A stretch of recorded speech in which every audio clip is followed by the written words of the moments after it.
Hi, Lalaine. I've heard that your new movie, Royal Kill, is coming out, or is premiering today. And I hear everybody say it's going to be a really good movie, and that you're really good in it, and it's going to make you a big star. And I think that's great. I'm sure I'll enjoy seeing it. But I have to say, the favorite show I've ever seen you in is the series Flipside. I absolutely love that show. And I hope in the future you'll consider doing more shows like that. And I know you commented that you'd like to go back there sometime and make another show on it. And I hope that maybe someday in the future you'll do like a thing on Filipino history where you talk about Jose Rizal. And maybe on an earlier video you may have seen me talk about certain individuals in history that people have forgotten about but really had a significant effect. And as an example, I gave Jose Rizal and Henry David Thoreau.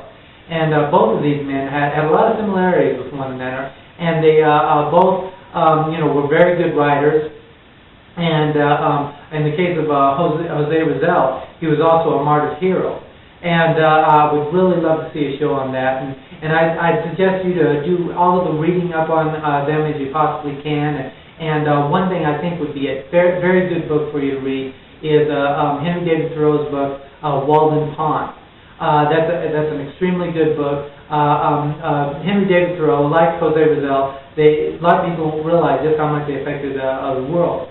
And both these men kind of laid the foundation for passive resistance and everything that men like Gandhi and Martin Luther King Jr. Later took up. In fact, Gandhi, both Martin Luther King and Gandhi read writings of Henry David Thoreau, but Gandhi really was impressed by him, and in multiple cases commented how much he was a follower of Henry David Thoreau.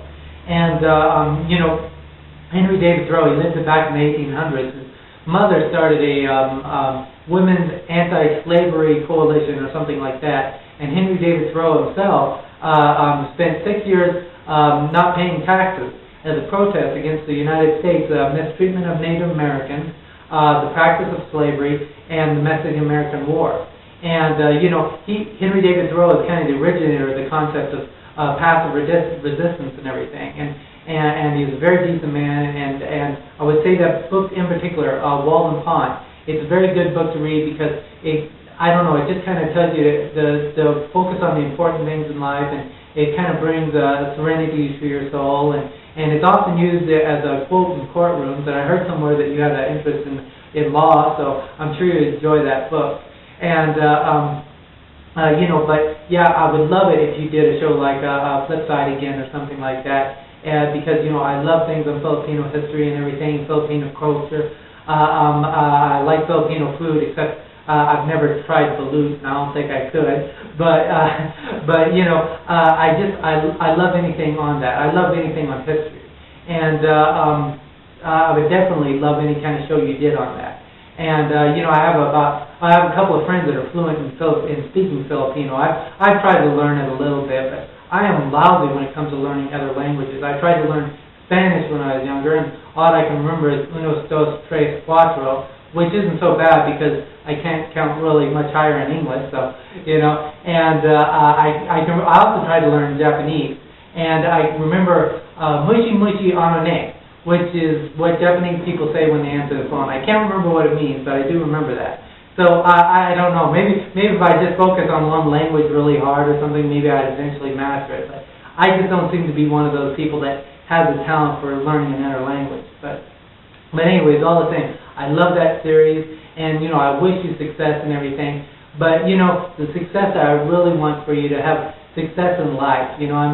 Fame and wealth and everything, that's great and all that. But I want you to have a successful life, to have a focus on family and loving, meaningful relationships, and be healthy and just live a good life and focus on Jesus. That's one reason. Like me, I really focus on the one of my favorite books was E.B. Hill's book, A Favor Worth Having. A person needs to focus on Jesus in order to have a happy life. And if you ever by any chance on your travels come by the little town of Boron, I would like you to go by the chamber conference or something and get in touch with Mayor Domingo.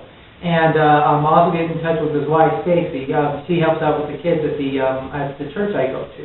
Just tell her, ask about James Morris, the guy who's in the choir. Of course, some people know me as Dave Morris or Jim Morris, but most call me James. And just ask about me, and also talk to Linda and Danny Haynes down at Haynes Hardware, and Michelle and Elizabeth at the library, and the fire chief and Officer Abel, and just all the different people in town, and also talk to the different pastors in town. I kind of go and help out people at different churches and stuff, and I try to make friends with people at different denominations, like at the Assembly of God and the Bible Church, and Mason at the Assembly of God. He's a real nice guy, and just ask these different people about me, and they'll tell you, even though when I was young I made some foolish mistakes and everything, I'm basically an okay guy. And if you go, buy boron sometime, and I know that sounds crazy, but just kind of send word out so that I can find out you're in town, so that I can come by and maybe ask you out to lunch or something. I know it sounds completely absurd and everything. I know you're way out of my league and all that. But if I just got to go out on one date with you, totally as a friend, it would be the absolute most meaningful experience of my whole life, because I don't know what it is about you. I mean, I know partly you're just so beautiful and you have such a personality, but there's just something, I don't know, it's like mystical about you. I don't know what it is, but there's just something about you that seems so special, and there's something about you that's so wonderful. I know inside outside you're a beautiful woman, but inside you're even more beautiful. And, I commented about the backdrop of my site with the flower petals with the dew on it, that kind of represents a fantasy I have about you. And what it has to do with is in reference to that one episode of Flipside, where you're like in that health spa, and that gal has a bowl of like mineral water or something like that with flower petals in it.